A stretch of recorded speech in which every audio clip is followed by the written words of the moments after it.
안녕하세요. 챔스로 다시 돌아온 강한 분석입니다. 오늘은 챔피언스 리그랑 유로파 한 경기 있죠. 유로파나 챔스 8개 요거랑 내일 이제 NBA 개막하는데 빅매치 2개 있어요. 브루클린 대 미러키 그리고 레이커스 대 골든 스테이트 워리어스.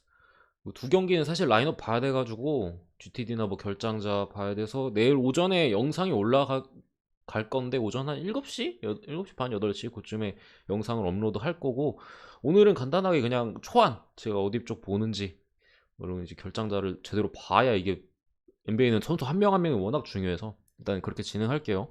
지난 영상에서 너무 좀 분석이 루즈했던 것 같아서 너무 길기만 하고 그랬던 것 같아서 오늘은 좀 짧게 대체로 준비했습니다. 보시고 마음에 드시면 구독이랑 좋아요 댓글까지 한번 부탁드릴게요. 먼저 셀틱 대 페렌치바로스.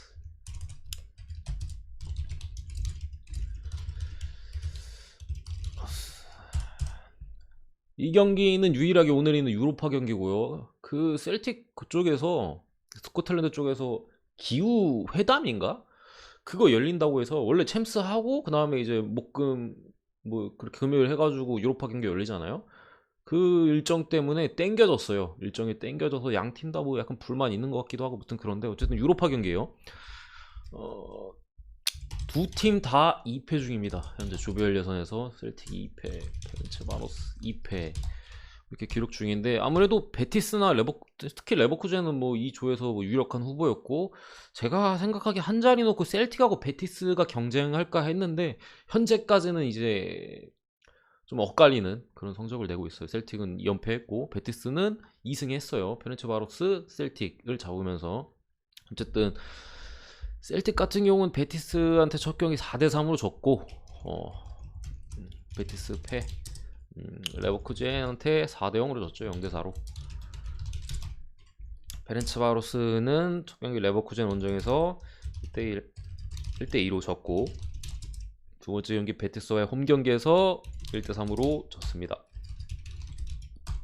두 팀 모두 사실 탈락이 좀 유력하지만 뭐 어쨌든 간에 다음 라운드 진출을 하려면은 이겨야 돼요. 뭔가 아직 두 경기밖에 안 했잖아요. 남은 경기에서 어떻게 될지도 모르는 거고 그렇기 때문에 기회는 아직 남아 있습니다. 남아 있는데 이제 뭐 사실 전력상에서는 셀틱이 많이 앞서는 건 사실이에요. 최근 분위기도 그렇고 뭐 앞서는 건 사실인데 셀틱 특히나 뭐 레버쿠젠도 4대 떡으로 지면서 이때 사실 셀틱이 막 4대0으로 질 만한 경기는 아니었어요. 사실 4대0 스코어 보면 사실 그냥 와, 학살당했네 이거잖아요. 근데 셀틱이 공격적으로 앞서면서 득점이 잘 안 터지면서 무너졌던 그러니까 기회 대비 득점이 안 터지면서 무너졌던 경기인데 어쨌든 간 레버쿠젠 패배 이후에 다시 2연승을 거두면서 분위기 전환했고 페렌치바로스는 토요일에 있었던 이제 홈 경기에서 졌습니다. 어쨌든 간에 최근 분위기나 아니면은 둘 다 2연패긴 하지만 그나마 좀 희망이 있는 쪽은 제가 볼 땐 셀틱이다. 뭐 전력 면에서도 그렇고 뭐 앞선 경기들의 경기 내용에서도 그렇고 최근 흐름도 그렇고 제가 볼 때 이 경기 선택지는 두 가지요. 전력 분석도 딱히 필요 없는 게임이에요. 이거는 그냥 두 개 중에 고를 수밖에 없어요. 간단하게 생각했을 때 단순히 승이냐 오바냐 두 개의 선택지만 보입니다. 물론 뭐 핸디캡을 추가로 갈 수도 있고 뭐 아니면 뭐 페렌처바로서 풀어있는 선택지도 있고 한데 제가 볼 때는 그냥 이거 승 아니면 오바 찍는 게 맞아요. 간단하게 뭐 보면은 작년 챔스에서 한번 붙었었고 그때 당시에 2대1 셀틱 홈에서 2대1로 페네체바로스가 이기면서 다음 라운드 진출했었는데 물론 셀틱은 그때 뛰었던 선수들이 지금 별로 없어요. 거의 뭐 아예 다른 팀이 되었다고 말씀드려도 뭐 될 것 같기도 하고 어쨌든 주장인 뭐 맥그리거 정도 그리고 뭐 테일러나 뭐 제임스 포레스트 이런 애들이 있는데 제임스 포레스트 부상이고 테일러도 부상으로 못 나옵니다. 그리고 이 경기가 무승부가 양팀 기본적으로 양 팀에게 의미가 없어요. 비기면 그냥 둘 다 탈락이에요.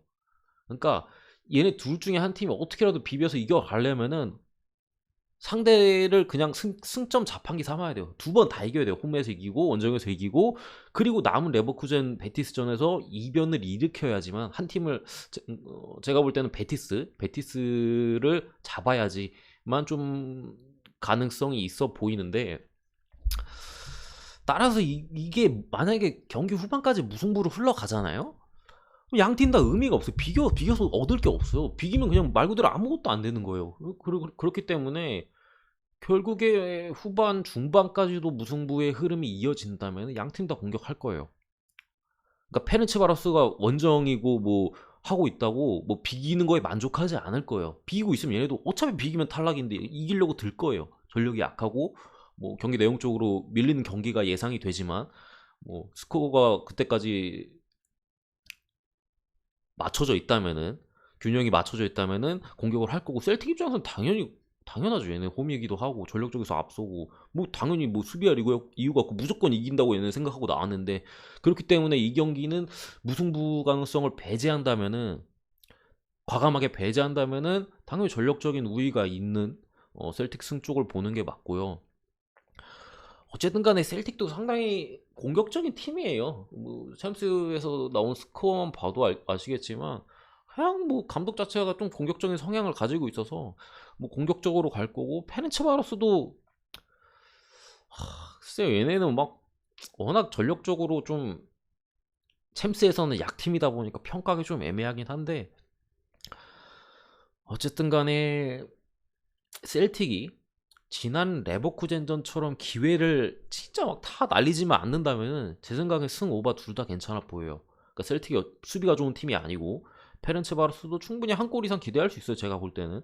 어, 그렇기 때문에 2대1 내지 한 3대1 정도의 스코어가 나오지 않을까. 그래서 핸디캡을 선택하기에는 상당히 애매하고, 이게 페렌츠가 무너지면 그냥 팍 무너질 가능성도 있어가지고 애매하고, 승이냐 오바나 두 가지 선택지가 있는데, 제 생각에는 뭐 둘 다 비슷해 보여요. 뭐 승을 가든 오바 가든 뭐 둘 중 하나가 좋아 보인다 뭐 그런 게 보이진 않고, 둘 다 괜찮아 보입니다. 어쨌든 요 정도로 하고 다음 경기죠. 클럽 브리에 대 맨체스터 시티. 아, 사실 여기 탄성이 나올 만한 경기는 아닌데, 아니, 이름값 자체가 그럴 만한 매치업은 아닌데, 이번 시즌 어쨌든 챔스 조별 예선에서 가장 돌풍을 일으키는 팀을 꼽아라 하면 클럽 브리에요. 어, 어쨌든 상대 맨시티고, 브리에는 무려 죽음의 조가, 이 조가, 이 팀들이 속해 있는 조가 죽음의 조예요. 죽음의 조에서 지금 이런 이변을 만들고 있는데, 무려 라이프치 원정에서, 물론 누구야, 나겔스만 나가고 뭐 그 누구야, 우파 메카노 나가고 막 이러면서, 그리고 다니올모 좀 부상으로 이번 시즌 많이 못 뛰고 그러면서 좀 팀이 많이 내려온 상태이긴 하지만, 어쨌든 원정에서 잡아냈고, 사실 저는 클럽 브리에가 이 조에서 승점 자판기 역할을 할 줄 알았는데, 자판기를 라이프치히로 만들어 버렸어요. 어쨌든 조 1위는 파리 생제르맹, 이 조에, 이 팀들이 속한 조에 승점 4점, 1승 1무. 무승부를 이제 클럽 브리에랑 했고 맨시티로 홈에서 이겼죠. 그리고 2위가 클럽 브리에 1승 1무, 득실차로 파리가 1위예요. 3위는 맨시티, 라이프치히 잡았고 홈에서. 그리고 파리 원정 가서 2대0으로 졌죠. 어쨌든 꼴등은 라이프치. 뭐 2패로 사실상 파리 맨시티가 있는 상황에서 탈락 확정이에요. 그렇기 때문에 뭐 3위까지 내다보면서 유로파 가능성을 볼 수는 있는데, 클럽 브리에가 지금 이미 승점을 4점이나 챙겨놨기 때문에 결코 쉽지 않은 상황이에요. 제가 볼 때는 지금의 라이프치의 어떤 리그 내에서 분위기나 여러 가지로 봤을 때 반전하기 쉽지 않아 보이고, 어쨌든 뭐 한스 바나켄이나 브리에 같은 경우, 뭐 랑 같은 선수들이 앞선에서 쏠쏠한 활약을 펼쳐주고 있어요. 그 기반에는 이제 강한 압박. 그러니까 파리도 정신 못 차렸던 이제 강한 압박. 라이프치히도 이제 정신 못 차렸죠. 불의의 압박에. 잘 조직되고 빠른 압박을 보여주면서 두 경기 모두 이변을 일으켰는데, 이 경기도 그림은 뭐 당연한 얘기예요. 이거는 그림은 뭐 하나예요. 불의가 선전하거나, 아니면은 압도적인 전력에 뭐 이변을 두 번 앞선 두 경기에서 일으켰다고 하나, 현재 그 맨체스터 시티 압도적인 전력에 대파당하느냐, 뭐 두 가지 중에 하나 정도로 보이는데, 제가 볼 때는 어쨌든 맨체스터 시티가 고전을 하든 뭐 아니 무난하게 이기던, 그건 뭐 당연하겠지만 맨체스터 시티가 잡아가는 그림이 나오지 않을까 싶어요. 결국에는 맨시티 승은 저는 공짜까지는 아닌데 뭐 가능성이 아예 없는 건 아니죠. 사실 브루이가 이변을 일으켰던 것도 있고 한데, 축구 아니 스포츠에 100% 어디 있어요. 어쨌든 맨체스터 시티는 저는 무조건 이겨줄 거라고 봅니다. 보는데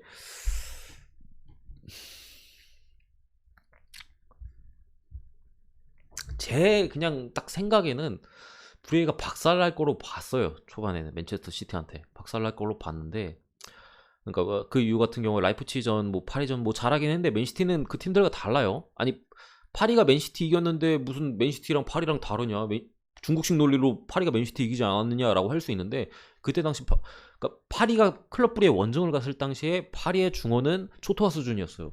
뭐 게웨나 베라티 다 부상이었고, 그나마 주전이라고 볼 수 있는 에레라 혼자였고, 당연히 파리 중원은 가뜩이나 그 베라티 없으면 빌드업도 잘 안 되는데 걔랑 압박에 고전했고, 빌드업 안 되면서 앞선으로 애초에 볼이 잘 투입이 안 됐어요. 그나마 메시가 어떻게 끌고 올라가가지고 막 찬스 만들어서 득점도 하고 했는데, 뭐 찬스도 놓친 것도 있고 중간중간에 뭐 아무튼 많은 찬스를 만들어내지 못하면서 뭐 이변의 희생양이 됐는데, 맨시티는 기본적으로 풀 라인업이에요.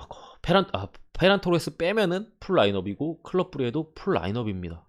물론 뭐 에데르송이나 제수스, 남미 월드컵 복귀 때문에, 예선 그 치르고 복귀 때문에 몸 상태를 본다 하는데, 주말 경기도 쉬었고 바로 이제 그쪽 벨기에 쪽 날아갔기 때문에 제가 볼 땐 선발로 뭐 충분히 나올 수 있을 정도로 보이고, 이 경기도 뭐 전력 분석은 필요 없어요. 이런 경기에서 전력 분석하면 뭐 맨시티 마인 무조건이지, 뭐 전력 분석이 의미가 있겠어요. 상황을 보는 겁니다. 상황.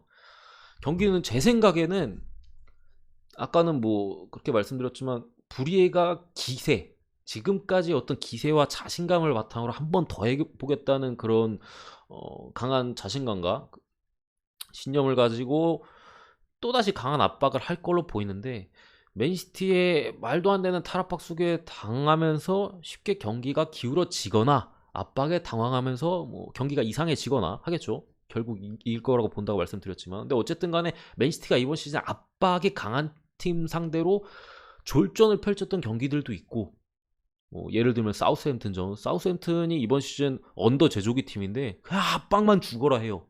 압박 죽으러 하니까 공격할 때 체력도 없고, 앞선에서 자원이 이제 데닝스 나가면서 좀, 어쨌든 뭐 이 얘기는 다음에 하고, 어쨌든 압박이 강한 팀 상대로 생각보다 잘 풀어내지 못하고 있어요. 어, 거기서 근데 제가 한 가지 맨시티가 좀 희망적인 점이 뭐냐면은, 그때 당시에는 뭐 데브라이너 같은 애들이 제 폼이 아니었어요. 못 나온 경기도 있고, 뭐 나왔을 때도 제 폼이 아니었을 때도 있고, 근데 이제 몇 경기 뛰면서 데브라이너의 폼이 올라오고, 뭐 리버풀전에도 보셨겠지만 엄청난 활약을 했죠. 그 점이 차이라고 보는데, 어쨌든 원정 경기고, 제 생각에 이 경기 만약에 맨시티가 두 골차 이상으로 앞서잖아요. 더 이상 추가골을 넣을 의지를 안 보일 겁니다. 물론 전반전에 2대0 나오고 하면은 더 넣을 수 있겠죠. 근데 지금의 클럽 브리의 기세로는 전반전에 두 골 차를 내줄 것 같지 않아요. 그러니까 후반전 들어가서야 뭐 중반 정도에 한 골 더 먹고, 뭐 3대1이든 2대0이든 두 골 차가 될지언정, 시작부터 뭐 맨시티가 학살하는 분위기는 현재 분위기상 그렇게 나올 가능성이 제가 볼 때 적어 보여요. 그런 상황에서 맨시티 같은 경우에는 체력적인 안배가 지금 뭐 페란 토레스까지 이른 마당에 더 이상의 부상 선수도 안 되고, 어쨌든 A매치 기간으로 이어지는 이 미친 말도 안 되는 일정 속에서 그나마 체력을 아껴야 돼요. 어쩔 수 없이 당연하게. 그렇기 때문에 만약에 두 골 차가 후반 중반 사이즈에서 만약에 나거나, 안 나면 뭐 안 나는 거고, 나오더라도 두 골 차가 볼 돌리면서 경기를 끝낼 거예요. 클럽 브리에는 마지막까지 죽어라 뛸 거예요. 지금 이 팀의 기세면은 세 골차 이상 나면 무너지는 건 당연한 건데, 그때 이런 무너질 거예요. 근데 두 골차 정도면은 끝까지 열심히 뛸 거예요. 왜냐, 그동안 보여준 게 있으니까 열심히 뛸 거예요.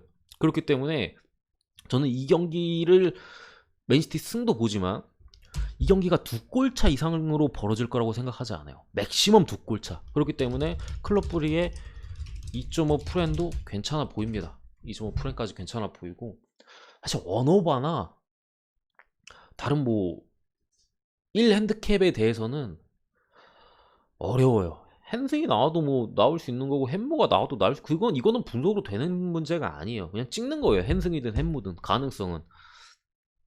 저는 뭐 햄모 쪽의 가능성을 좀 높게 보기도 합니다만 어쨌든 간에 요 정도 보고 언오버도 어려워요. 2대 0으로 끝날 수도 있는 거고 1대 0은 제가 볼 때 좀 희박하지 않나 싶은데 매치업 자체에서. 근데 2대 0 가능성이 충분히 있어요. 2대 0 가능성이 충분히 보이기 때문에 오바가 너무 똥배라서, 오바가 배당이 좀만 높았어도 오바 봤을 건데 배당 대비 메리트가 없어 보여. 별로 없어 보여서 이 정도까지만 보고 넘어갈게요. 저는 개인적으로 2.5%는 좋아 보입니다. 이거 똥배지만 어쨌든 세 번째 경기 베식타스랑 스포르팅 리스본. 리스본? 옛날 리스본이라 했는데 요즘 CP 많이 붙이죠. 어쨌든 두 팀 다 역시 뭐 두 팀 다 탈락이 유력한 상황이에요. 베시타스는 1차전 도르트문트와의 홈 경기에서 2대 1로 졌고요. 아약스 원정에서 그때 뭐 부상자 엄청 많았죠. 아약스한테 2대 0으로 졌는데, 스포르팅은 아약스와 홈에서 5대 1로 대패했고, 도르트문트 원정 이때 홀란드 빠지고 다 빠졌는데 1대 0으로 졌어요.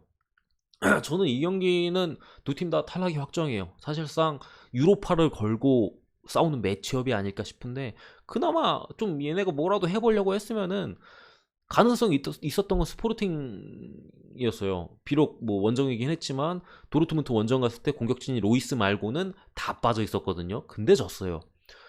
뭐 앞으로 더 이상의 희망은 없죠. 그런 찬스에서 별다른 이변을 만들어내지 못하고 졌기 때문에 뭐 별다른 희망은 없고, 베시타스 같은 경우는 홈빨은 있어요. 홈빨은 있는데 기본적으로 이 속한 조에서 가장 전력이 떨어지는 팀이고, 두 팀은 3위 자리 가는, 말씀드린 대로 유로파로 가는 문을 놓고 경쟁할 텐데 이 경기도 분석 안 돼요. 이 경기 분석 안 됩니다. 그러니까 전력은 스포르팅 쪽이 약간 우세해요. 약간 기우는 건 맞는데 어쨌든 베시타스의 홈 경기고, 이게 뭐 스포르팅 홈이면은 스포르팅을 보는 게 당연해요. 전력상이나 뭐 홈 2점이나 가지고 당연한데 터키 원정이 쉬운 게 아니거든요. 사실 베시타스 터키 원정이. 근데 또 걸리는 게 뭐냐? 포르투갈 팀들은 잘했어요. 터키 팀 상대로 기본적으로 강합니다. 뭐 3승 6무 7패로 강하고, 제가 알기로 베시타스 홈에서 포르투갈 팀을 이긴 적이 없어요. 뭐 스포르팅도 근데 마찬가지로, 또 웃긴 기록이 뭐냐면 스포르팅도 마찬가지로 터키 원정 가서 이긴 적이 없을 거예요. 제가 알기로. 그렇기 때문에 어려운데, 해외 쪽에서는 참고로 무승부 가능성을 엄청 높게 보거든요. 저도 사실 이 경기 뭐 예측이 불가능하다 했잖아요. 주력으로 가는 경기는 아니라고 보고, 그러니까 무자비 하시는 분들이 무를 찍거나 뭐 다폴 하시는 분들이 그래도 프렌 뭐 찍는 경기라고 생각합니다. 사실 어쨌든 베시타스도 지난 아약스전에는 상당히 많은 부상자로 라인업 개판이었잖아. 조금 돌아와요. 뭐 알렉스 테세이라 뛸 수 있고 피아니치도 뛸 수 있습니다. 그렇기 때문에 뭐 얘네 둘 정도 들어오면 그래도 그때 아약스전보다는 확실히 업그레이드 되는 건 맞거든요. 지난 뭐 바샥세이르전도 베시타스가 이 경기를 위해서 약간 로테이션을 돌렸기 때문에 뭐 데스타노글로나 뭐 사칼라 뭐 이런 애들 로테이션 돌렸어요. 몇몇 선수들. 그래서 오늘 경기 해보겠다는 건데, 그래도 뭐 은클두나 뭐 토팔 이런 애들 베시타스 여전히 결장합니다. 그렇기 때문에 누수가 있는 상황이에요.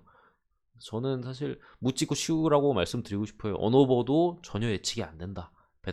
배당이 진짜 오즈들이 괜히 대단한 게 아니에요. 배당이 너무 잘 줬어. 1.7대로다가 그냥 탁탁. 와, 어떻게 이렇게 좋은지. 아무튼 간에 저는 이거 묻지고 쉬우는 경기 라고 봅니다. 예측 안 돼요 이거. 다음 경기 옛날 같았으면 재밌는 매치업이라고 했을 텐데, 파리 대 라이프치. 현재 조1위 파리 생제르맹 대 승점 자판기로 전락한 라이프치입니다. 결장자를 먼저 말씀드리면은 좀 그래도 분석할 만한 경기는 적으면서 할게요. 디마리아 출전 정지고요. 수비 쪽에 마르키뇨스나 뭐 네이마르, 뭐 메시, 뭐 남미 월드컵 예선 때문에 몸 상태를 보고 출전한다는 소식인데, 네이마르는 뭐 그 월드컵 예선과 별개로 이제 사타구니 쪽 통증이 있다고 해서 아마 결장 할 것 같고요. 메시는 제가 볼 때 나옵니다. 나옴. 그리고 마르퀴니어스 정도는 모르겠는데 아직까지 뭐 라모스는 못 뛰고 나바스는 뭐 돈나룸마가 지난 경기들 뭐 잘 해주고 있기 때문에 큰 공백은 아닌 것 같고 라이프치히는 다니 올모 이번 시즌 거의 못 뛰고 있죠. 그리고 할스텐베르크 지난 시즌 다니 올모는 뭐 워낙 잘하고 할스텐베르크도 지난 시즌 유용하게 써먹었던 자원들인데 이번 시즌 거의 뭐 부상으로 좀 날려먹고 있고 여기서 만약에 파리가 못 이기면 진짜 진흙탕 싸움 되는 거예요. 이 조는 그러니까 파리가 홈에서 못 이기는 거잖아요. 더군다나 못 이기면 완전 진흙탕 싸움으로 가는 거예요. 그런 상황에서 지금의 라이프치히가 그런 이변을 만들 수 있느냐라고 물었을 때 저는 아니라고 묻고 싶어요. 그러니까 사실 이변이라는 게 좀 그래도 나올 가능성이 있어야 되는데 라이프치히 리그에서도 못하고 근데 못하고 있는 이유가 뻔하잖아요. 뭐 지난 시즌 엄청나게 강한 조직적인 압박과 그런 전술을 보여줬던 나겔스만도 없고 그리고 그 나겔스만 중심에서 뒤쪽에서 후방 빌드업이나 어떤 수비력에 지난 시즌 라이프치히가 압도적으로 분데스리가 실점률 수비력 1위였어요. 그러니까 실점을 가장 적게 했어요. 거의 경기당 0.5점꼴로 실점을 했었는데 그 중심에 뭐 나겔스만의 전술과 우파메카노가 있었는데 다 뭐 그거 됐지. 또 다니엘 모도 없지. 뭐 할스텐베르크도 부상이지. 그러니까 뭐 전혀 좋게 볼 게 없는 상황이기 때문에 특히나 이제 두 팀이 지난 시즌 맞대결이 있었는데 그때도 라이프치히가 파리 홈에서 졌어요. 괜찮은 상태였을 때도 지금보다 훨씬 팀이 좋았을 때도 그때도 파리 홈에서 졌거든요. 근데 이번 시즌 지난 시즌보다 더 강해진 파리인데 뭐 사실 경기력이 만족스럽진 못합니다만 뭐 메시도 들어왔고 뭐 누구야 갑자기 이름이 기억이 안 나네. 오른쪽 풀백 자원 인터에서 뛰었고 아무튼 갑자기 이게 영상을 찍다 보면 가끔씩 기억이 안 날 때가 있어요. 아무튼 전력이 더 강해졌다고 보기 때문에 사실 이변이 일어나긴 쉽지 않다. 라이프치히가 이거 이변 그나마 좀 내려고 했으면은 안드레 실바가 잘했어야 돼요. 그러니까 어쨌든 파리가 좀 더 공격적으로 나선다 치면은 뒷공간을 털 수 있는 라이프치히 쪽의 자원은 안드레 실바가 가장 좋거든요. 뭐 프랑크푸르트 시절에도 그런 역할을 잘했었고 지난 시즌 프랑크푸르트에서 28골인가 넣었습니다. 지금은 어때요? 좀 뛰더니 상대팀들이 주저앉잖아요. 주로 라이프치히에서 안드레 실바가 가운데서 할 수 있는 게 없으니까 사이드로 빠지기만 하고 아무것도 안 돼요. 공격이 결국 이제 벤치로 내려앉았고 뭐 그런 상황인데 이런 라이프치히 상황에서 파리 원정에서 이기는 거 쉽지 않다. 메시가 리그에서 부진하긴 하지만 지난 맨시티와의 챔스 경기에서 역시 메시는 메시구나 보여줬잖아요. 저는 이거 파리 마인까지 봅니다. 승을 보고요. 마인, 오바 다 봅니다. 물론 마인은 당연히 리스크가 있어요. 일반 승강 정도는 제가 볼 때 안전해 보이고 마인은 그래도 조금 리스크가 있고 오바도 일반 승만큼은 아니지만 좀 무난해 보입니다. 이 정도 하고 넘어갈게요. 다음 경기 좀 이것도 좀 재밌는데 AC죠. AC 밀란 포르투 대 AC 밀란 또 다른 죽음의 조죠. 이 조 같은 경우는 리버풀, AT 마드리드, AC 밀란, FC 포르투 죽음의 조인데 리버풀이 2전 전승으로 조 1위를 달리고 있고 AT가 1승 1무로 조 2위 포르투가 1무 1패로 3위 AC 밀란이 여기서 또 2패로 조 4위에요. 직전 뭐 파리 생제르맹이 속한 조에서는 라이프치히가 승점 자판기 역할을 했고 여기서는 AC 밀란이 현재까지 승점 자판기 역할을 하고 있어요. 그러니까 AC 밀란 입장에서는 어떻게든 16강 가려면 이겨야 되는 경기인데 일단은 부상자가 너무 많아요. 한번 보면은 뭐 앞선에 레비치 공미 쪽에 브라임 디아스도 결장하고 이번 시즌은 좀 부진하고 뭐 이적 관련해서 뭐 트러블 이슈도 좀 있긴 하지만 캐시에도 지난 AT전 퇴장으로 징계로 결정합니다. 플로렌즈까지 추가로 이 네이션스 리그 프랑스 우승에 결정적인 역할을 한 올 시즌 최고의 좌측 풀백이라고 볼 수 있는 테오 에르난데스. 제가 볼 때는 전 세계 거의 세 손가락 안에 들어요. 지금 현재 폼으로는 얘까지 그 코로나로 결정합니다. 너무 많아요. 그나마 다행인 게 이제 좀 서브 자원으로 좀 그래도 뎁스를 넓혀준 바카요코 정도 들어왔고, 아 이거 좀 적으면서 해야겠다. 레비치, 브라임 디아스, 캐시에, 플로렌지, 테오 에르난데스, 결장, 바카요코 복귀했고요.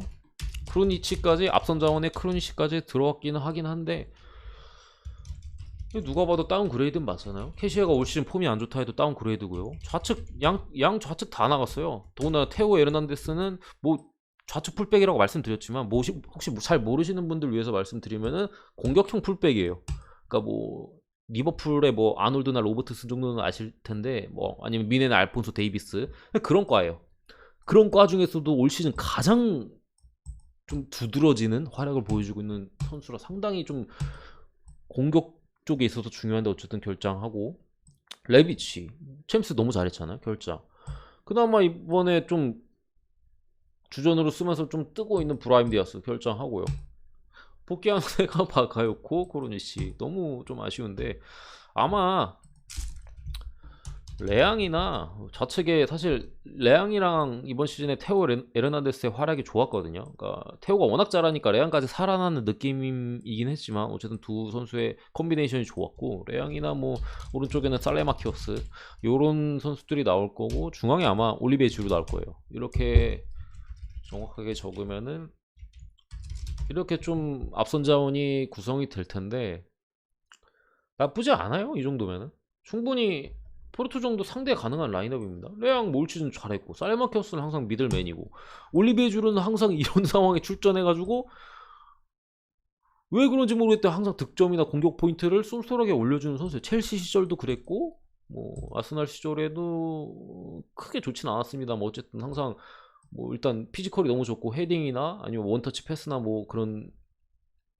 연계 능력이 어느 정도 또 되기 때문에 항상 뭐 나왔을 때 어느 정도 해줄 수 있는 자원이고, 그렇기 때문에 딱히 AC 밀란이 이렇게 부상자가 많지만 저는 포르투에 비해서 전력적으로 꿀린다고 보진 않아요. 그러니까 교체 자원이 줄어들고 원정이다, 요 정도의 전력적인 열세가 있다고 보여지는데,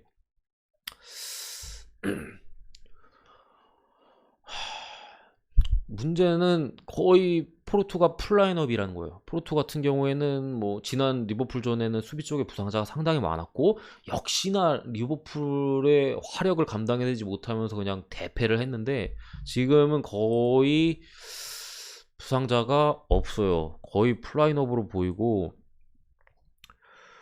어쨌든 간에 저는 그래도 AC 밀란 전력이 나쁘지 않다고 보고, 저는 여기서 AC 밀란이 이거 포르투가 정배잖아요. 저는 여기서 AC 밀란이 3패하면서 물러날 거라고 절대 보지 않아요. 감독이, 뭐 제가 지난 경기 감독 얘기를 좀 몇 번 했는데, 제노아 대 사솔로 경기 있잖아요. 그때 제가 사솔로 이 감독 경험 없다, 믿을만 하지 않다, 결국에 후반에 막판 삽질해서 무승부 준다, 근데 무승부 떴잖아요. 추가 시간인가 뭐 골 먹으면서. AC 밀란의 피올리 감독은 능력이 있는 감독이에요.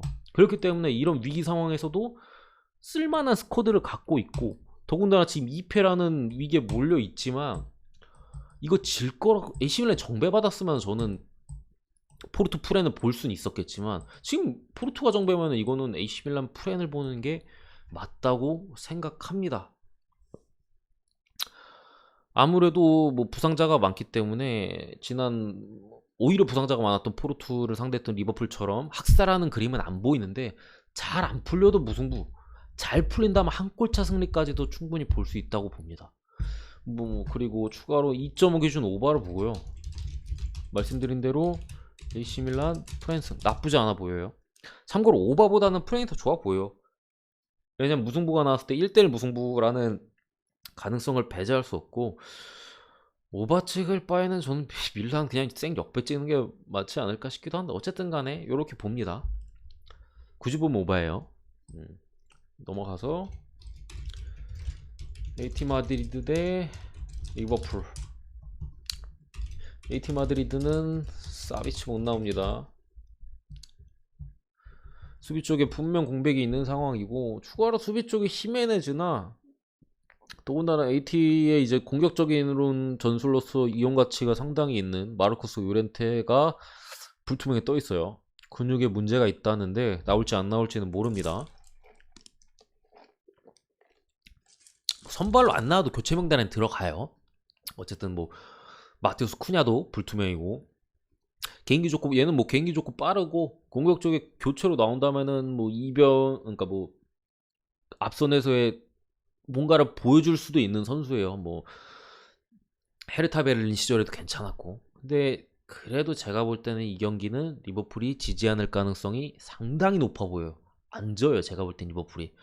그러니까 어쨌든 리버풀이 안 진다는 거는, 패배가 없다는 거는, AT 프렌이 없다는 거예요. 왜냐? 리버풀이 안 진다는 걸 리버풀 승 아니면 무인데 프렌 찍을 바에 못 찍는 게 맞죠. 그러니까 저는 프렌이 없다고 봅니다, 이 경기는. 무승부냐? 뭐 헬승이냐? 마인이냐? 그냥 리버풀 승이냐? 아니 뭐 어너버를 선택하라든, 그런 식으로 보고 있고. 이게 조금 애매한 부분은, 제 입장에서 리버풀 쪽을 보는 상황에서 조금 애매한 거는, 리버풀 입장에서 이 경기 무승부만 해도 만족인 경기입니다. 그러니까 이기면 대성공인데, 당연히 대성공인데, 이 경기 무만 캐도 뭐 나쁠 거 없어요. 리버풀 입장에서 이미 조별 예선 2승을 챙겨놨고, AT라는 그래도 강팀의 원정에서 무를 캐도 나쁘진 않지만, 그래도 이 죽음의 조에서는 항상 변수가 존재하기 때문에 제 생각에는 뭐 비교도 만족이라는 생각을 갖고 경기에 들어갈 거긴 한데, 그래도 최대한 이기려고 들 거예요. 왜냐, 남은 팀들 그래도 AC 밀란도 있고, 뭐 포르투는 뭐 리버풀 홈이기 때문에 변수는 없겠지만 AC 밀란 원정을 떠나야 되거든요. 여기서 만약에 이 경기에 승점을 잃고 거기서 또 패배를 한다면은 조 2위를 진출하게 되면 다른 조들의 조 1위들과 경기를 해야 되기 때문에, 조별 예선에서 조 1위의 가치는 상당해요. 조 2위를 가면은 16강부터 무슨 뭐 바이에른 뮌헨 이런 애들 만나야 돼. 그러니까 조 2위로 가가지고, 조 1위로 가가지고 다른 조들의 조 2위를 만나는 게 상당히 중요하기 때문에, 이 경기도 제가 볼 때 리버풀이 죽음의 조기 때문에 잡으려고 할 것 같아요. 만약에 이 두 팀 외에 남은 두 팀이 상대적인 약팀이었다면 저는 무승부 작전도 쓸 것 같은데, AC 밀란이라는 복병이 있기 때문에 이 경기는 리버풀이 잡으려고 들 거라고는 일단 보고, 지금 제 개인적인 생각은 리버풀 폼은 리버풀 우승 시즌 제외하면은 근래 들어 가장 좋아요. 특히나 공격적인 부분에서 뭐 바이에른 뮌헨 제외하면은 뭐 비빌 만한 팀도 없어요, 현재 리버풀에. 그러니까 엄청난 모습을 보여주고 있고, 특히나 뭐 아놀드도 살아났고, 살라도 한창 좀 죽어가려고 하는 것 같더니만 살아났고, 안에도 어쨌든 부활하는 모습을 보여줬고, 뭐 피르미노는 살레 마나가 그 정도 폼이라면은 기본적으로 연계가 되기 때문에, 또 뭐 최근 경기 그래도 득점이 좀 터지고 있는 부분도 있고, 뭐 그게 없더라도 사네 말레가 이 정도까지 해주면 쟤는 그냥 연계만 해도 1인분이에요. 패스만 줘도 중앙에서. 그렇기 때문에 엄청난 공격력을 보유하고 있는 리버풀이라고 생각하고, 그나마 AT 마드리드의 이점은 주말 경기가 없었어요. 연기돼가지고. 레알도 그렇고. 그래서 리버풀만 주말 경기를 치르고 온 상태인데 5대0으로 와포드 그때 박살냈거든요. 경기 보신 분들 있을지 모르겠는데 그냥 시작하자마자 경기가 터졌어요. 사실 이렇게 큰 점수 차로 이기게 되면은 선수들이 받는 피로도가 뭐 당연하겠지만 박빙의 경기를 했을 때보다 크지가 않아요.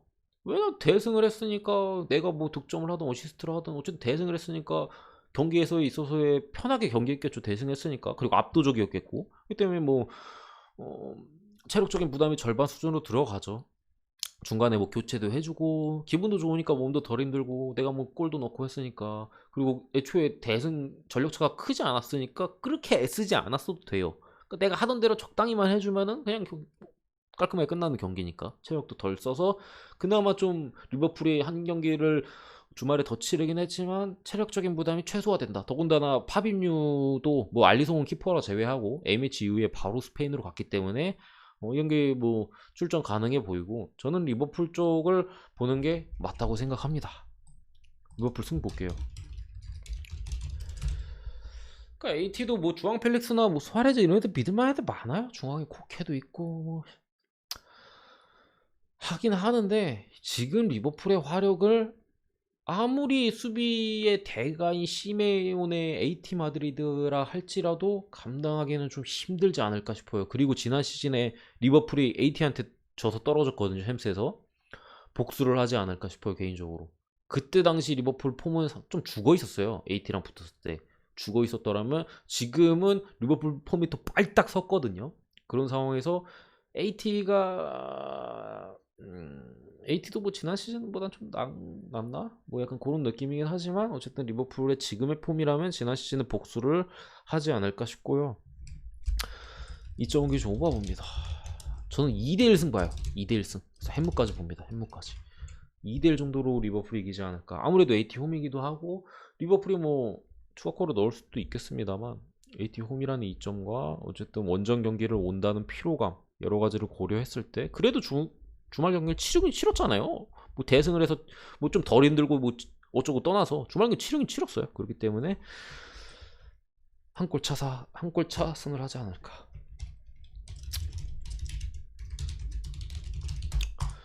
아야스 대 도르트문트 두 팀 다 전승 중이에요. 아까 분석했던 스포르팅 리스본이랑 베시타스 얘네랑 같은 조고 뭐 두 팀 다 2승씩 했고 말씀드린 대로 골득실로 아약스가 1위 도르트문트가 2위입니다. 아약스 1위 2승 도르트문트 2위 2승 골득실로 아약스가 1위고 이거는 이 경기를 뭐 어떻게 보실지도 모르겠는데 이거 그냥 딱 봐도 오바잖아요. 이건 개나 소나 보는 오바 경기예요 그냥. 결정전 또 봐도 아약스는 딱히 없어요. 도르트문트는 하팔게르로 여전히 결정했고요. 공격 쪽에 이제 미국 어린 놈의 새끼 뭐 레이나는 복귀했습니다. 공격 쪽에 어쨌든 힘을 실어줄 어린 자원인데 이건 솔직히 다른 쪽을 보기가 좀 그래요. 그냥 오바예요.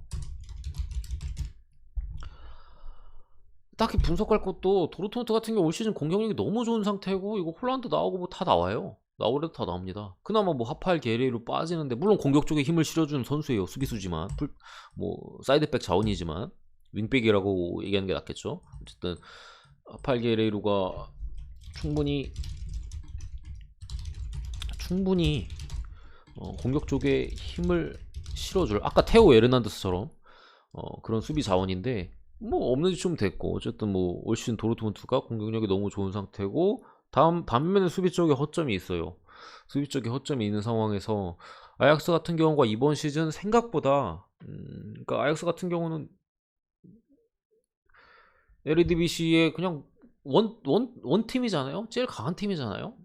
그렇기 때문에 뭐 학살하는 그림이 자주 나오기는 했는데 올 시즌은 생각보다 언더를 잘 내요. 오히려 LADBC에서는 뭐 PSV, 뭐 아인토호벤이나 페에노르트, 알크마르 요런 세 팀, 뭐 요런 팀들이 다른 음, 이런 팀들이 아약스에 비해서는 오버를 잘 내는 분위기고 실제로 그런데 쉽게 생각하면은 아약스가 체력 관리를 시즌 중에 계속 하고 있고 원정에서 언더가 잘 나요. 아직까지는 뭐 홈팬들이 있는 홈에서는 오바가 다득점이 많이 나오고 있는 편인데 아무튼 하던 얘기 계속하면은 이긴 것 같으면 체력 관리 들어가요. 바로 뭐 지난 베시타스전도 전반 3대0 만들고 대충 찼잖아요.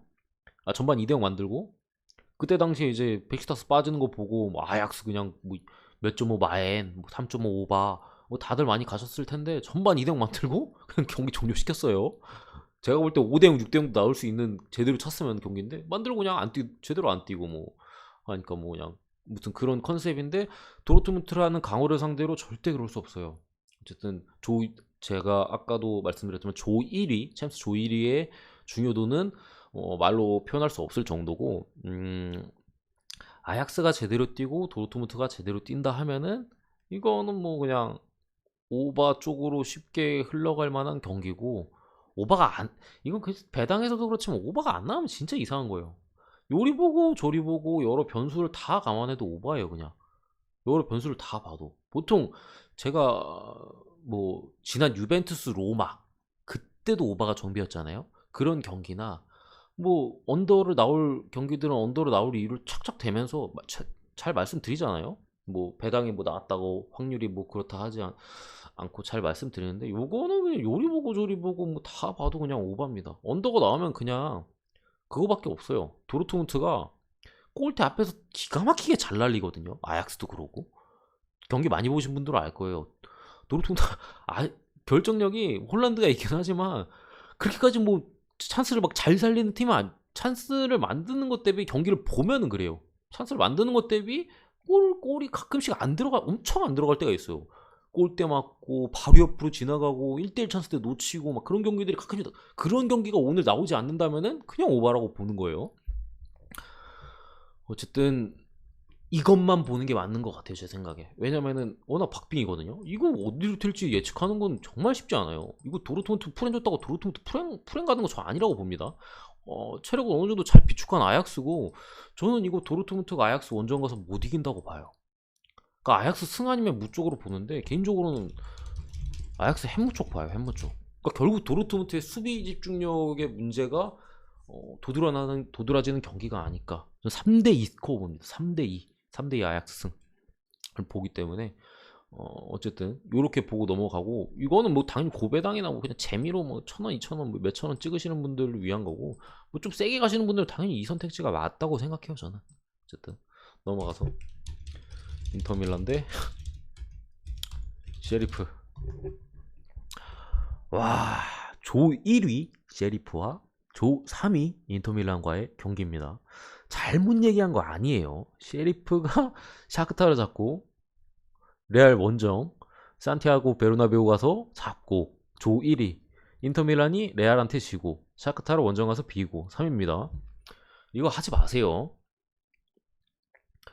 클럽 브리에보다 더한 말도 안 되는 팀이 쉐리프예요. 지금 클럽 브리에는 그래도 어느 정도 전력이 있는 팀이에요. 꾸준히 챔스의 조별예선에 올라온 팀인데, 얘네는 뭐 어디서 나타나가지고 갑자기 샤크타로 잡고 레알까지 원정에서 잡는다, 말도 안 되는 이변을 일으키고 있는데, 갈 거면 솔직히 이거 인터가 근데 레알도 지는 거 말이 안 됐는데 이것도 인터가 사실 지면 말이 안 돼요, 전력 차에서.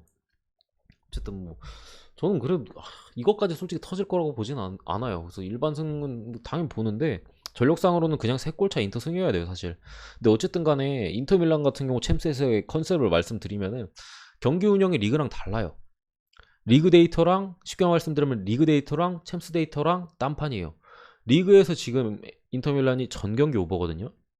그러니까 많이 넣고 많이 먹혀요. 그러니까 결코 수비에 중심을 두고 뛰지 않는다는 거예요. 그게 이번 시즌 인터밀란의 문제예요. 그러니까 그렇게 리그에서는 경기하는데 어쨌든 그런 수비적인 불안함이 문제인데, 챔스에서는 반면에 너무 수비적으로 해요. 지지 않으려고만 해요.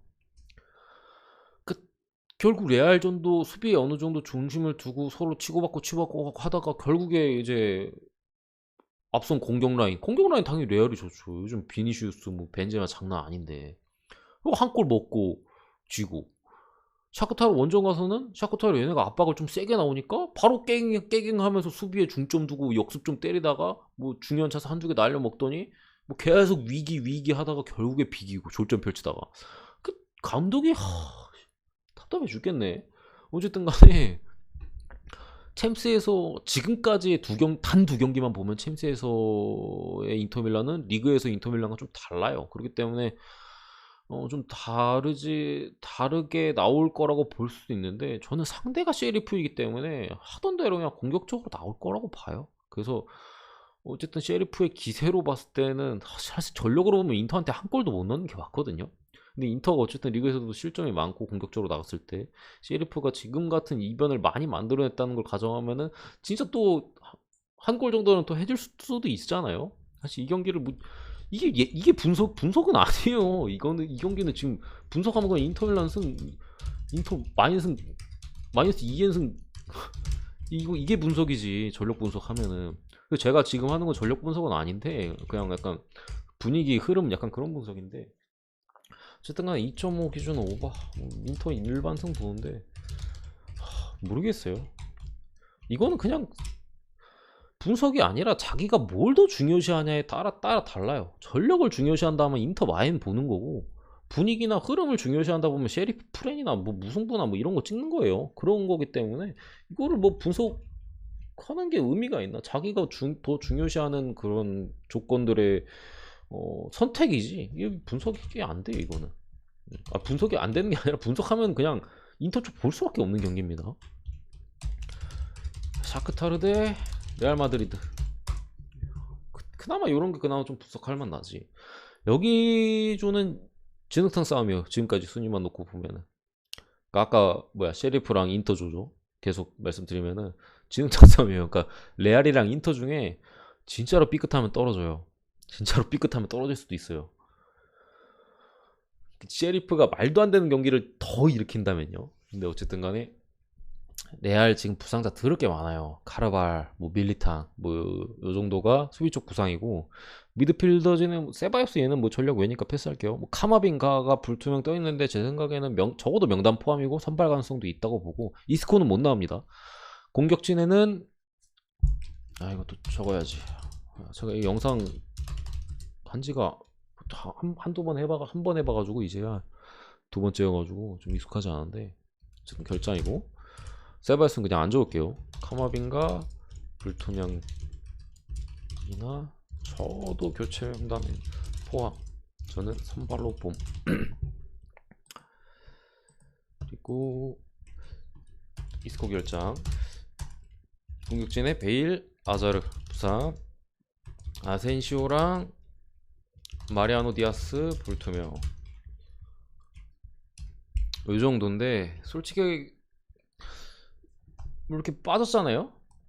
얘네도 포함시켜서 이렇게 결정이라고 봤을 때 카마빈과 카라발 말고는 그렇게 크게 전력 누수라고 저는 생각이 안 듭니다. 그러니까 가용 자원이 줄어들고 체력적인 문제에 있어서의 문제가 있다면 있을 수 있는데 전력 면에서요. 단순 선발 라인업 전력 면에서 평가하면은 물론 베일 아잘은 있으면 좋죠. 당연히 있으면 좋은데 지금 어쨌든 비니시우스나 호드리고 폼 괜찮게, 비니시우스 너무 좋고 호드리고도 폼 좋기 때문에 쟤네가 있어도 저는 비니시우스는 쓸 것 같은데 호드리고는 모르겠지만 어쨌든 그런 상태고, 카마빈가는 어쨌든 명단 포함 정도는 충분히 보이니까 아예 스쿼드 뎁스가 얇아졌다고 보는 게 맞는 것 같아요. 레알이 주전이 다 빠졌다 이런 건 절대 아니고 스쿼드 뎁스적인 부분에서 교체로 사용할 수 있는 카드들이 많이 사라졌다, 혹은 부상 이슈나 카드 관리 이런 거 할 때 교체가 필요한데 그런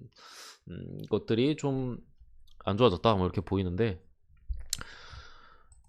경기는 의외로 팽팽하게 흘러갈 수 있다고 봐요. 샤크타르가 지난 시즌까지 아니죠. 이번 시즌에 젤비 감독을 지난 분석 영상에서 제가 말씀드렸지만 사스올로에서 데려왔어요. 요즘 뜨는 감독 중 하나예요. 나겔스만, 그레이엄 포터, 그 다음 제르비, 이 셋이 유럽 전술 붐을 일으킨다고 해야 되나? 앞서가는, 옛날에 과르디올라가 그랬던 것처럼 약간 그런 대표적인 감독 3명을 꼽으라 하면은 이렇게 3명인데, 사스올로 시절에도 상당히 잘했었고, 어쨌든 젤비 감독을 데려오면서 더 좀 단단해진 팀의 모습을 보여주고 있고, 어쨌든 이번 시즌 그래서 젤비를 데려왔기 때문에 챔스에서 기대감이 상당했거든요, 현지에서는. 근데 셰리프한테 일격 맞고, 인터밀란전은 상당히 잘했어요. 경기를 샤크타르가 이겼다고 해도 무리가 아닐 정도로 상당히 좋은 경기를 펼쳤는데, 이 팀의 문제가 뭐냐? 압박 수준도 좋고 패싱도 좋고 다 괜찮아요. 부족한 게 뭐냐? 골 결정력이 부족해요. 골 결정력. 그리고 앞선에서의 아무래도 좀 완전 상위권 팀은 아니니까, 변방 리그의 강팀이니까 부족할 수는 있겠지만 짜임새, 그런 것들이 좀 부족한데, 샤크타르는 잘 모르시는 분들 위해 기본적인 것들만 설명해 드리면, 예전부터 짧은 패스로 빠르게 전진 후진 하면서 축구하던 팀인데 젤비 오면서 그 색깔이 더 짙어졌어요. 좀 더 제가 볼 때는 점유율을 중요시하는 게 보이고 좀 더 안전지향적이 됐다고 해야 되나? 제 생각엔 딱히 의미 없는데도 좀 백패스나 돌리려고 하는, 의도적으로 좀 볼을 돌리려고 가지고 있으려고 하는 그런 것들이 좀 더 보이는 것 같은데, 어쨌든 말씀드린 대로 뒤쪽에서 미드필더는 잘 돌리는데 최전방만 가면은 좀 질 높은 패스들이 잘 나오진 않아요. 그렇다고 찬스를 잘 만드는데 결정력도 좋지가 않고, 은근 뭐 간결하고 탈압박 좋고 압박의 강도도 상당히 훌륭합니다. 괜찮은 축구를 하는 팀이에요. 지난 시즌에는 레알이 조별리그에서 샤크타르한테 2패했어요. 홈에서 지고 원정에서 지고. 그래도 이거 샤크 프렌치크에는 제가 볼 때 무리가 있다고 봐요. 그러니까 레알이 셰르프 에스파뇰 일격을 맞으면서 2연패 중인데, 샤크타르한테 지면 3연패예요. 샤크타르한테 지면은 3경기 연속 패배죠. 그러면서 샤크타르 상대전 3연패예요. 그러니까 2연 3연봉이에요. 지금 이거 레알이 지면 2연 3연봉이에요. 이거 안 나와요. 홍진호도 한 번만 당했기 때문에 이거 레알이 2번 연속 2연 3연봉은 안 나갈 것 같고, 그러니까 결국에는 샤크타르가 레알이 다시 한번 발목을 잡히면서 샤크타르가 뭐 다시 한번 이변을 내면서 무승부로 가느냐, 아니면 레알이 그래도 레알다운 모습을 보여주면 잡느냐, 요건데, 샤크타르 말씀드렸죠. 골 결정력이 아쉬운 팀이에요. 결국 최전방의 자원들이 아쉽다는 말이거든요. 근데 레알의 공격진을 보면은 비니시우스, 뭐 호드리고, 황제마, 결국 레알, 제가 예상하는 것처럼 레알이 설사 박빙의 경기로 가거나 뭐 혹시 조금 더 잘 안 풀려서 밀린다고 하더라도 앞선에서 역습을 통하거나 아니면 뭐 순간 지공을 통하거나 해서 분명히 득점을 해줄 거란 말이에요. 한 골 정도는. 그럼 샤크가 2골 이상 뽑아야 되는데, 제가 볼 때는 샤크 2골 이상 못 뽑아요. 많이 뽑아야 한 골이요. 그러니까 레알이 학살하는 분위기에서 샤크가 2골은 뽑을 수 있어요. 뭐 4대2, 5대2. 근데 팽팽한 경기에서 레알이 한 골 차 정도로 이기고 있는 상황에서 샤크가 뭐 2골 못 뽑아요. 그러니까 뭐 그래서 말씀드린 대로 무아님의 레알 승 보는 게 맞다고 보는 건데, 저는 이렇게 봐요. 그래서 뭐 어떻게 보냐? 승 보고요. 마인승 보고요. 2.5 기준 오바 봅니다. 저는 의외로 레알이 학살할 가능성이 있다고 봐요, 이 경기는. 그러니까 샤크타르 같은 경우는 한두 골, 2골이거나 좀 격차가 어느 정도 벌어졌을 때 급격하게 무너지는 경향이 예전부터 있던 팀이에요. 그러니까 잘 버틸 때는 막 진짜 막 지난 인터밀란전처럼 막 하고, 뭐 지난 시즌 레알 상대로도 뭐 다 이겼듯이 이렇게 하는데, 무너질 때는 그냥 와르르 무너져요. 뭐 5대0, 6대0, 4대0 이렇게 봐요. 그리고 제가 뭐 미드필더 싸움에서는 박빙이 나올 가능성이 충분히 있다라고 말씀드렸는데, 뎁스 차이가 커요. 그러니까 누가 선발일지는 모르겠는데, 레알 쪽에서 뭐 나오면은 카마빈가, 뭐 토니 크로스, 모드리치 이렇게 나올 수도 있고 옛날처럼, 아니면은 뭐 주말에 레알이 쉬었죠. 이 부분도 제가 마인을 보는 이유인데, 어쨌든 주말 경기를 아까 어디야 AT랑 레알이 뭐 같이 쉬었기 때문에 카세미로, 말씀드린 대로 그렇기 때문에 카세미로, 크로스, 모드리치가 된다는 거예요. 이렇게 나올 수도 있고, 예전에 주전 라인 아니면 뭐 발베르데 뭐 나와도 좋고, 카마빈가가 불투명인데 혹시 선발 카드가 나온다면은 뭐 나와도 되고, 물론 카마빈가가 아직 경험이 부족하기 때문에 뭐 이런 무대에서는 가끔씩 기복을 보이긴 하지만 나올 수도 있는 거고, 이 때문에 미드필더 뎁스에서 차이가 너무 크다. 레알이 선발진이 누가 나오던 교체에 이미 2명이 대기 중이에요. 그렇기 때문에 전반전은 어떻게 샤크타라 강하게 압박하고 잘 비워왔자 후반에 레알이 세핑으로 갈아 끼웁니다. 호빵면 그냥 호빵 던져버려요. 그렇기 때문에 결국에 후반에 뭐 비등비등하게 설사 갈지 하더라도, 저는 마인까지 봤지만 결국에 후반에 체력적인 문제나 여러 가지로 레알이 앞서갈 가능성이 높아요. 뭐 그럼 레알 공격진은 뭐 쓸 선수 없지 않냐? 베일, 아자르 다 부상이지 않냐? 근데 벤제마, 얘는 뭐 레반도프스키 과예요. 어쨌든 간에 그 체력이 뭐 그렇게 막 다는 것 같지가 않아. 뛰는 거 보면은 애초에 뭐 스피드나 뭐 이런 걸로 하는 게 아니라 그냥 막 그냥 클래스 자체가, 선수 자체가 클래스 있는 선수이기 때문에, 뭐 운동 능력으로 하는 선수가 아니라 뭐 그렇기도 하고, 허드리거나 비니시우스 아직 엄청 어려요. 쟤는 맨날 뛰어도 돼. 엄청 어려요. 오늘 뛰어도 내일 뛰고 싶을 거야 아마 쟤네는. 그렇기 때문에 그런 것들을 기타 여러 고려한다면은 뭐 요거는 제가 볼 때 레알이 무난하게 잡는 경기가 되지 않을까. 박빙으로 간다 하더라도 결국엔 똥줄승. 좀 더 간다면은 뭐 마인승까지 이렇게 간다고 보고요. 어쨌든 축구는 여기까지고, 분석이 좀 짧게 하려고 했는데 왜 이렇게 길어지냐 자꾸. 좀 더 줄여 볼게요. 다 잘라내고 짧게 했는데도 말하다 보니까 길어지네. NBA는 일단 초안이에요. NBA는 초안 먼저 이렇게 얘기를 할게요. 왜냐면 이제 NBA를 뭐 아시는 분들은 다 아실 거예요. 배팅을 해보신 분들 아실 텐데 아침에 라인업 보는 게 제일 중요해요. 이거 저녁에 뭐 분석하고 자시고 떠나서 아침에 누가 결정하고 누가 나오고 GTD가 어떻게 되고 제일 중요해요. 그렇기 때문에 일단은 초안이에요. 초안 말씀드릴게요. 일단 선발 먼저 적을게요.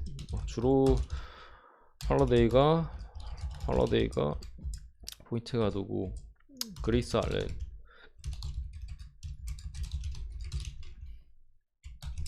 목 아파. 크리스 미들턴, 쿤보, 브룩 로페즈, 요게 미러키 제가 예상하는 선발 라인업이고요. 브루클린 같은 경우에는 당연히 뭐 제임스 하든, 짧게 적어야겠다. 조에리스,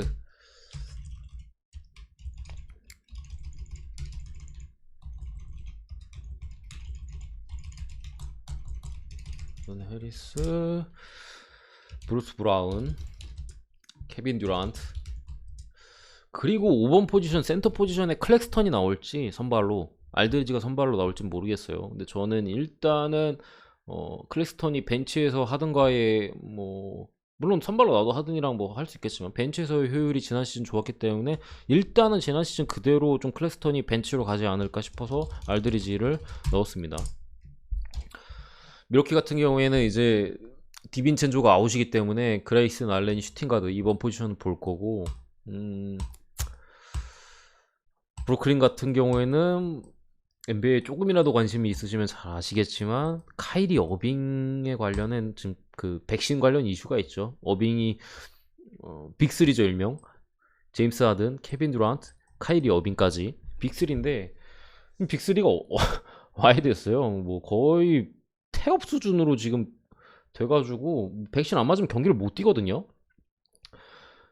그렇기 때문에 홈 경기는 아예 못 뛰어요. 원정 경기 뛸 수 있는데 어쨌든 브루클린 입장에서 너 백신 안 맞으면 경기 아예 안 내보내 라고 했기 때문에, 근데도 어빙은 안 맞고 있고, 그렇기 때문에 지금 상당히 좀 팀 분위기가 뒤숭숭한 상태인데 어빙이 없어요. 그래서 물론 뭐 이번에 데려온 뭐 패티 밀스나 풀 밀셉, 뭐 제본 카터, 캠 토마스, 벤브리 뭐 이런 애들이 벤치에서 그래도 아마 패티 밀스나 폴 밀셉을 먼저 이제 앞선 벤치로 하고 그다음 제본 카터 정도 이렇게 가지 않을까 싶은데, 그다음 뭐 알드리지 클래스턴 이렇게 쓰는 건 말씀드렸고 쓰지 않을까 싶고, 미러키 같은 경우에는 뭐 코너튼이나 바비 폴티스, 뭐 조지 힐, 뭐 추가로 뭐 로드니 후드 이렇게 해서 뭐 벤치 자원이 구성될 것 같아요. 근데 요 경기 같은 경우에 사실 엄청난 빅매치고, 아마 미러키가 지난 시즌 보여줬던 것처럼 감독이 같으니까 뭐 그렇게 하겠죠.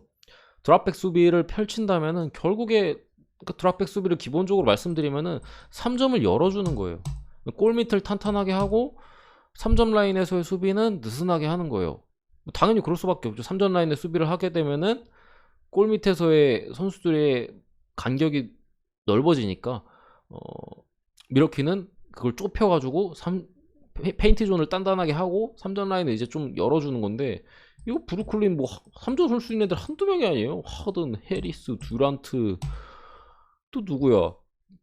뭐 벤치에 뭐 제본 카터, 패티미스 폴 밀세 뭐 엄청 많기 때문에 미러키가 지난 시즌처럼 한다면은 이거 브루클린의 3점 폭격을 감당하지. 그래서 기준점이 이거 240대인 겁니다. 기준점이 엄청 높은 이유가 있어요. 미러키가, 그러니까 모주들은 지난 시즌처럼 드랍백 수비를 한다고 보는 거예요. 그리고 이제 브루클린이 수비가 약한 거는 뭐 만천하가 다 아는 사실이니까. 드랍백 수비에서 3점 뻥뻥 꽂고, 브루클린 수비 안 되니까 또 쿤버가 뭐 엘리우비든 뭐 덩크든 계속 꽂고, 뭐 그레이스 알렌이나 뭐 알렌도 3점 충분히 3점 좋은, 지난 시즌은 멤피스에서 3점 좋았죠. 그런 자원이고, 주루가 수비는 뭐 얘한테 그냥 혼자 맡기고, 주루한테 쿤보랑 그렇게 될 텐데 요 경기는 제가 보는 포인트는 PJ 터커예요. 그리고 그레이슨 알렌. 그러니까 뭐 알렌이 못한다는 소리가 아니에요. 알렌 지난 시즌 멤피스에서 엄청 잘했어요. 엄청 잘했는데 어쨌든 새로운 팀에 들어왔고 고전할 수 있는 여지는 분명하다고 시작하자마자 브루클린이거든요. 그렇기 때문에 새로운 팀에서의 어쨌든 적응 기간이 필요한데 물론 프리시즌에 괜찮았지만 저는 그레이슨 알렌이나 뭐 주로 할러데이 아니면 뭐 미들턴까지 쿤보는 제 역할 해줄 거고 요 셋 중에 한 명 정도라도 안 터진다면은 그러니까 각자 1인분 이상씩은 못한다면은 브루클린을 잡기는 힘들지 않을까 싶어요. 왜냐면 PJ 터커가 없거든요. 지난 시즌 미러키가 이제 브루클린을 잡고 올라갈 수 있었던 이유가 PJ 터커의 존재가 상당히 컸는데 터커가 그냥 껌딱지였잖아요. 두란트 계속 붙어 다니면서 그냥 두란트 힘 빼놨는데도 두란트가 그렇게 잘했어요.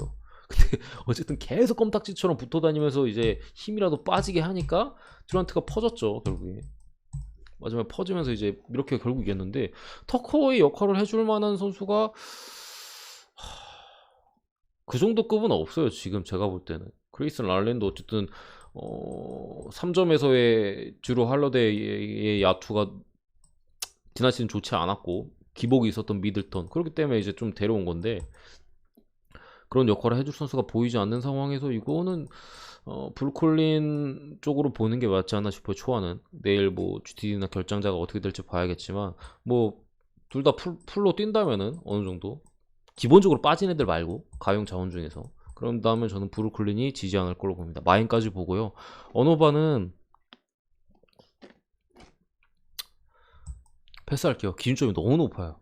240 몇은 40 몇이었지? 제가 내일 제대로 보려고 초안만 대충 짜놓고 했던 거라 기준점이 몇이 240 몇이었는데 238.5구나. 238.5네요. 이것도 너무 높아요. 개막전 치고 너무 높아. 저는 언더 쪽으로 보는 게 맞는 것 같아요. 그러니까 초반부터 야투가 이렇게 개막전은 그리고 원래 이렇게 그렇게 오버가 막 잘 나지는 않아요. 근데 무튼 하필 이렇게 브루클린이 만나가지고 상성상 오버가 엄청 자주 나기 때문에 이렇게 기준점을 높게 줬는데 저는 언더 쪽을 봅니다.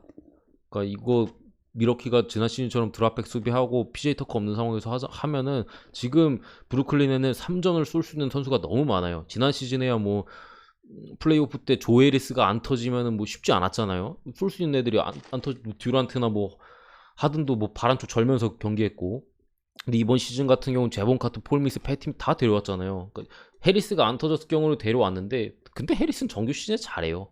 내일 해리스가 아마 제가 볼 때 3점 4개는 꼽아줄 거라고 봅니다. 최소 3점 4개 4개 이상 그렇기 때문에 브루클린 마인까지 봅니다. 그 다음 경기 LA 레이커스 대 골든 스테이트 워리어스.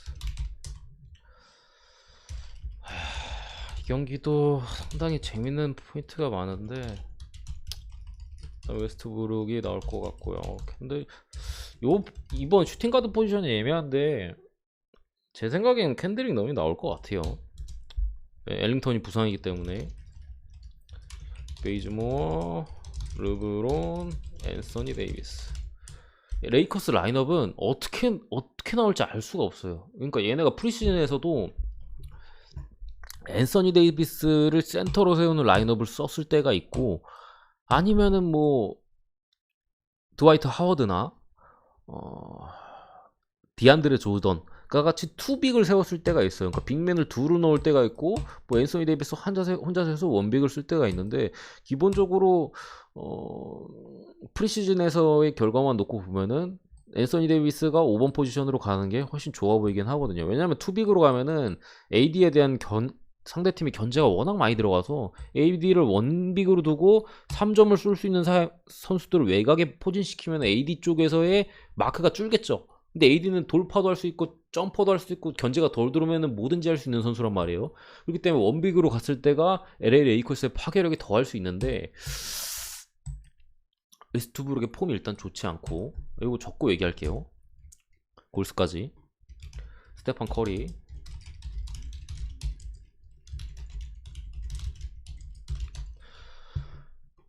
어쨌든 웨스트브룩의 프리시즌이 사실 큰 의미가 없는데 어쨌든 폼이 너무 안 좋았어요 웨스트브룩이.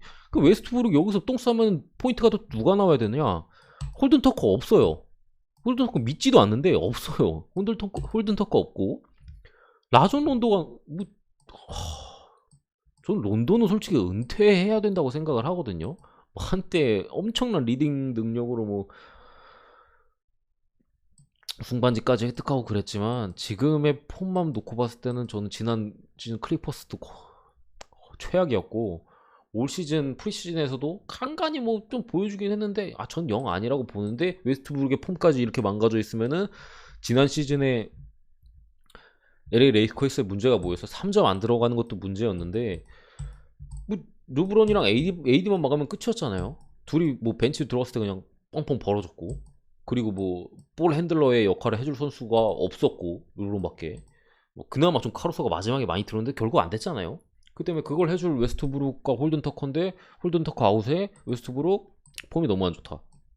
거기에 지금 주전 슈팅 가드로 예상됐던 뭐 엘링턴까지 아웃이고 아리자도 진작에 아웃이고 뭐 데려오네는 뭐 말링 몽크 결국 카메로 앤소니 디안드레 조던 뭐 에요 벤치에서는 그러니까 뭐 주전까지 포함하면 뭐 웨스트브룩 있고 캔드릭 널도 있고 한데 어쨌든 이건 참고로 제 예상 라인업입니다. 이렇게 나온다는 거 아니에요. 제 예상이에요. 요 자리는 특히나 누가 들어갈지 모르겠어요. 어쨌든 뭐 모르겠어요. 그래서 사실 레이커스가 웨스트브룩이 부진한다면 이 경기는 저는 절대 못 이긴다고 봐요. 지난 시즌 판박일 거라고 봐요. 웨스트브룩이 부진한다면 지난 시즌과 별반 다를 게 없다. 근데 어쨌든 기대치가 충분히 있는 선수이기 때문에 좀 그런데 레이커스 얘기를 조금 더 하면은 그러니까 내일은 되게 짧게 하고 올릴 거기 때문에 오늘 그래도 조금 얘기를 할게요. 그러니까 아직 너무 많이 바뀌었어요. 레이커스 선수가.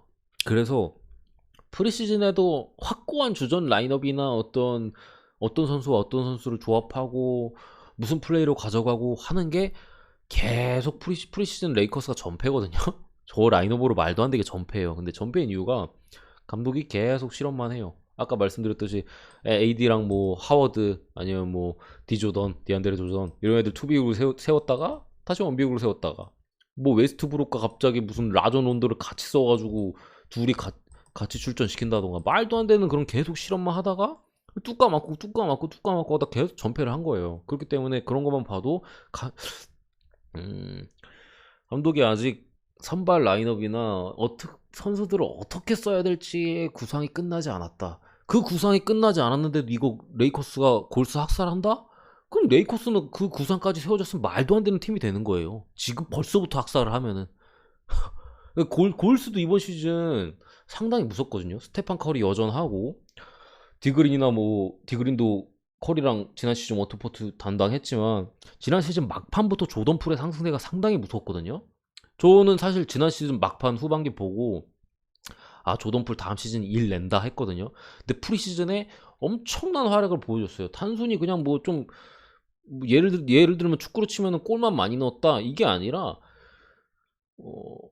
스킬셋 농구에서는 스킬셋이라고 표현하죠. 그러니까 축구에서는 그러니까 여러 가지 좀 플레이 자체가 엄청 좋아졌다는 느낌이 들어요. 단순히 뭐 받아먹는 골이나 슈팅 한번 잘 때려서 득점을 한 그런 느낌이 아니라 전체적인 무브나 스킬셋이 너무 좋아졌어. 조던풀이 아예 다른 선수가 되었기 때문에 뭐 탐슨이 없는 지금의 골수라 할지라도 저는 이 경기에서 레이커스가 이긴다면은 뭐 시즌이 플레이오프에서 혹시 두 팀이 만날지 모르겠지만 그때 가면은 물론 탐슨이 돌아오긴 합니다만 그때 레이커스 더 강해져 있을 거거든요. 저는 그 뒤로 가면 못 이긴다고 봐요. 탐슨이 어쨌든 복귀 시즌인 것까지 감안했을 때 그렇기 때문에 오늘 요거는 골스가 역배를 내줘야 되는 게 맞지 않나 싶어요. 내일 경기는 뭐 지금 주전 라인업에서도 뭐 레이커스가 주전 라인업에선 저는 레이커스가 낫다고 봐요. 그러니까 지금 써놓은 라인업이 있죠. 요거에서는 레이커스가 조금 앞서갈 수는 있겠으나 벤치 라인업에서는 골스가 이번 시즌만큼은 그렇게 꿀릴 게 없다. 그러니까 조던 풀이랑 커리를 어느 정도 조던 풀을 갈아 넣는다는 가정하에 뭐 오토포터 주니어나 뭐 비엘리차 같은 애들이 3점 빵빵 쏴줄 수도 있고 이고달라 같은 애들 또 들어와가지고 앞선에서의 수비를 또 해줄 수도 있고요. 딱 하나 불온한 거는 센터 포지션이에요. 케번 루니. 그러니까 앤서니 데이비스가 결국 원빅으로 나온다면은 골스는